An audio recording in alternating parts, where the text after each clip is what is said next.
The International Organization for Standards, under ISO 6425, states that a recognized dive watch should meet the following requirements: a unidirectional bezel with 5-minute markers, clearly distinguished minute markings on the dial, readability at 25 centimeters in total darkness, shock, chemical and magnetic resistance, an operational indicator, and of course a 100-meter depth rating. This covers the bare minimum to qualify, but what if watchmakers went above and beyond? The Watchmaker's watchmaker was late to the dive watch game, its first arriving some 6 years after the Rolex Submariner.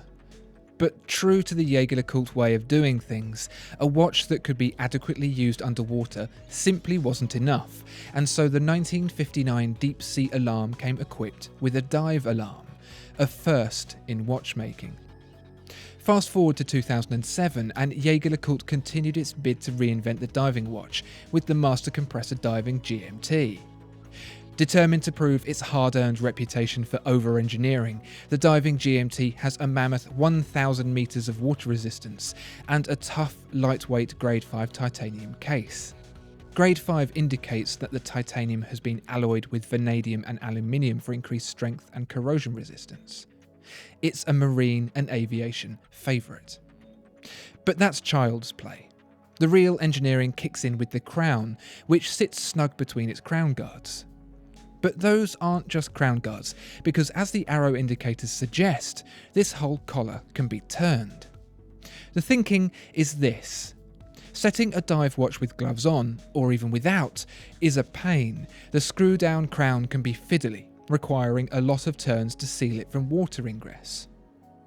Well then, how about this? Just a half turn of what Jaeger-LeCoultre calls the compressor, and the crown is unlocked, ready for the time to be adjusted.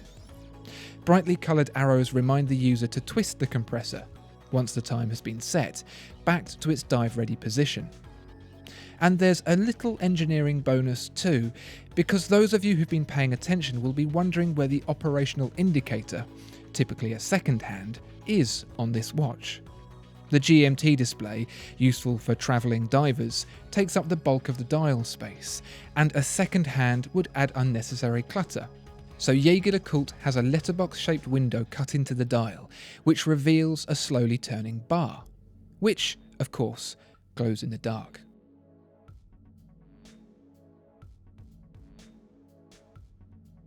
There are several manufacturers, Jaeger-LeCoultre included, that have developed incredibly complex mechanical systems for measuring depth below the water's surface, with some manufacturers like Panerai resulting to a battery-powered solution instead.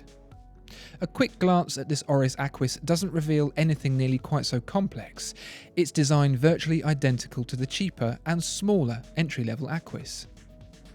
The reason why this Aquis doesn't look mechanically complex is because it isn't. The movement provides hours, minutes and seconds, plus a date. The bezel goes around in one direction, as it should, and that's it. Why then is this watch called the Oris Aquis Depth Gauge? Peer a little closer and you'll spy a small hole above the 12 o'clock marker. This isn't the handiwork of some mutant radioactive maggot, rather a channel intentionally bored around the outer edge of the crystal to form a neat, incomplete ring. Now, pay attention, because it's time for a physics lesson. Boyle's law states that the pressure of a gas is inversely proportional to its volume. That is to say that the harder a gas is squashed, the smaller it gets. It makes sense when you think about it on a molecular level, gas particles zipping about freely, enough energy to break their bonds and spread apart, until they're squashed back together again. That's the principle the Aquis depth gauge uses to tell you how deep you are, because as the watch is submerged, water tries to fill the channel. Only it can't, because there's air in the way. But as the watch goes deeper and the water pressure increases, thanks to the sheer volume of the stuff piling up above, it squashes the gas into the channel further, the divide between liquid and gas readable against the yellow depth scale around the dial. You'll notice that the calibration of the channel and the way pressure works means that as the depth increases, the units are stacked more closely together, and by the time 30 meters is reached, the gauge becomes fairly useless.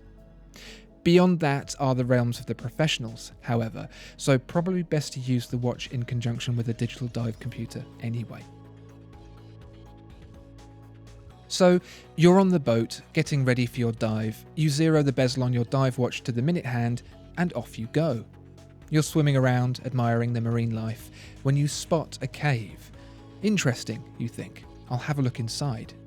You work out that you ideally need to be back out of the cave in 10 minutes to give yourself enough time to get back to the boat, and in you go. You've been inside for a while, spotted a funny looking fish with bulging eyes, and you check your watch to see how much time you have left. Only you can't remember what the time was when you entered the cave. The bezel lets you see how much time has elapsed since you first submerged, but that's it. Turns out you spent too long in that cave and don't have enough time to get back to the surface, and now you're dead. What you needed really was a split-minute complication. You've heard of split seconds, a feature used in conjunction with chronographs to take a snapshot of the recorded time without having to stop the device completely, useful for timing continuous laps, and it's exactly like that, but for the running minutes instead. Rewind back to the boat. Zero the bezel, dive to the sea floor. You admire the marine life, spot the cave. This time, however, you flick the split minute switch on the side of your IWC Aquatimer split minute, and in you go. The minute hand continues to run as normal against the bezel, but a stationary hand emerges from beneath it, marking the moment you entered the cave. Once 5 minutes have passed, the difference between the split minute hand and the running minute hand, you turn around, head back out of the cave, reset the split minute with a flip of the switch so it disappears once again, surface back at the boat, and get back to the shore for margaritas and tall tales about the bug-eyed fish, this time completely not dead. These three brands have all taken interesting and unique approaches to making their dive watches stand out from the crowd. Whether you're looking for a better engineering solution from your diver, or a hydraulic depth gauge, or you simply want to end your underwater sojourn alive and well, between Jaeger-LeCoultre, Oris and IWC, you're covered. How about you? Have you seen any other dive watches with clever features like these? Or perhaps some not so clever features? Let us know in the comments below. Discover more exceptional watches at watchfinder.co.uk. If you enjoyed this video, please like and subscribe. If there are any other watches you'd like to see reviewed, please let us know in the comments below.